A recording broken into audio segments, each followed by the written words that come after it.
Hello, everyone. Phil Lee returning with another episode of Civil War Chat. Today is the 16th of May.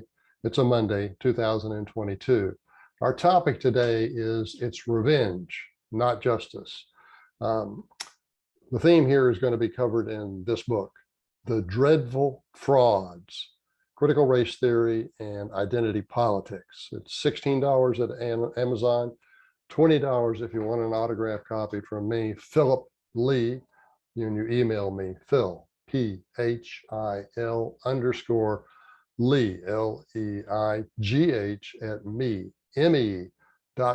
Okay, that's for The Dreadful Frauds, Critical Race Theory and Identity Politics. And now let us begin with the presentation.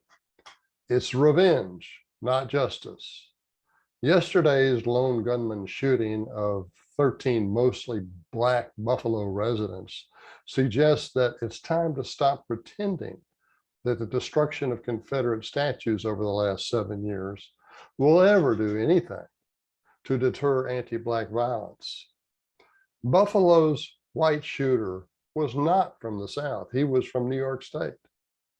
And instead of going south to shoot people, he went north. Instead of being triggered by Confederate statues, he was at least partly motivated to seek a reprisal for the innocent whites who were killed when a Black man deliberately drove his car through a parade of whites in Waukesha, Wisconsin last Christmas. This too did not happen in the South. It is also time to stop pretending that the destruction of Confederate statues has ever been driven by a motive of social justice. In truth, it is driven by revenge, ugly revenge. Scratch a social justice warrior and you'll find revenge just below the surface. The warrior's objective is to punish today's whites for the wrongs of their ancestors 150 to 300 years ago.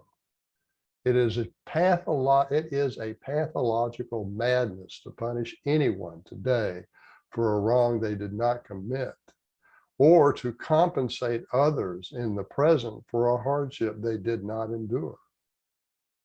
Yet that is precisely what today's social justice warriors are demanding. In his much overpraised How to Be an Anti-Racist book, for example, Ibram X. Kendi writes, quote, "The only remedy to past discrimination is present discrimination. The only remedy to present discrimination is future discrimination." Close quote.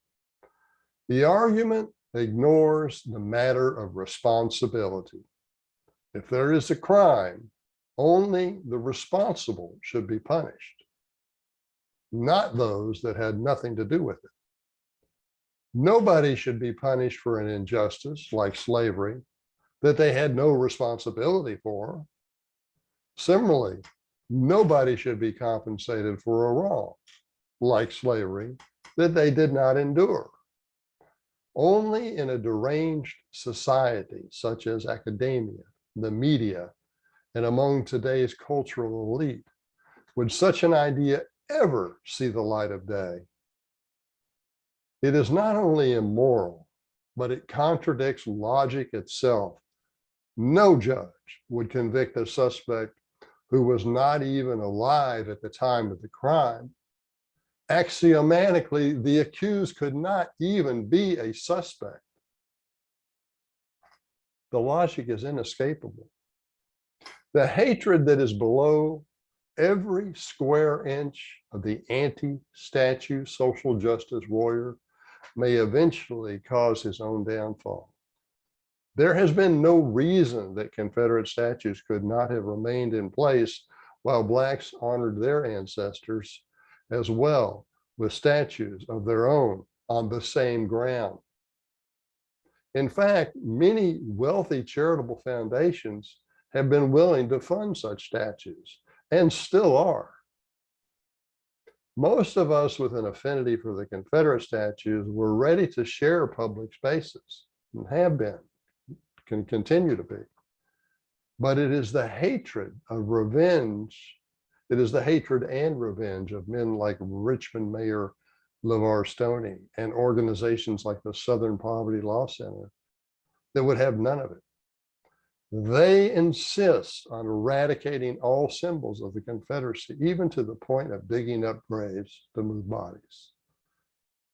Even though they should be aware that the descendants of the Southern soldier only wanted to honor the memory of those killed during the war.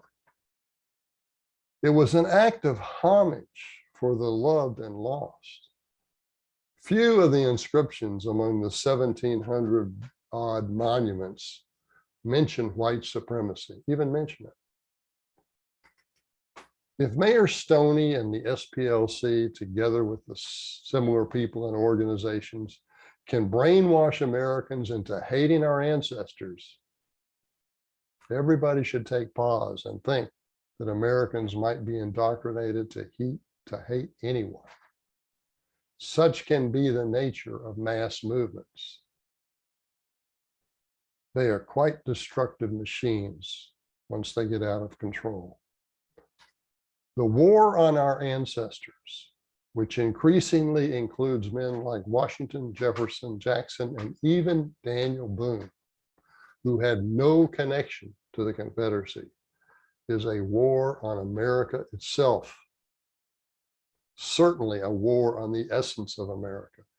Now, despite the dark side of our history, which is not a recent discovery as the social justice warriors would have us believe, America is the most favored destination among immigrants around the world.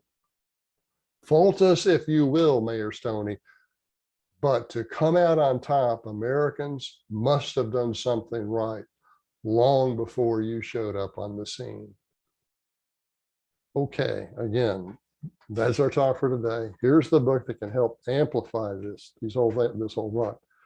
The Dreadful Frauds, Critical Race Theory and Identity Politics. There is no chance that Confederate statues will remain standing if critical race theory and identity politics becomes the accepted interpretation of American history. You've got to get this if you want to save them. You've just got to do it. $16 at Amazon, $20 if you want an autographed copy from me. Email me, Phil, PHIL _Leigh, LEIGH @ me.com. Okay, that's our show for today. Thanks for watching.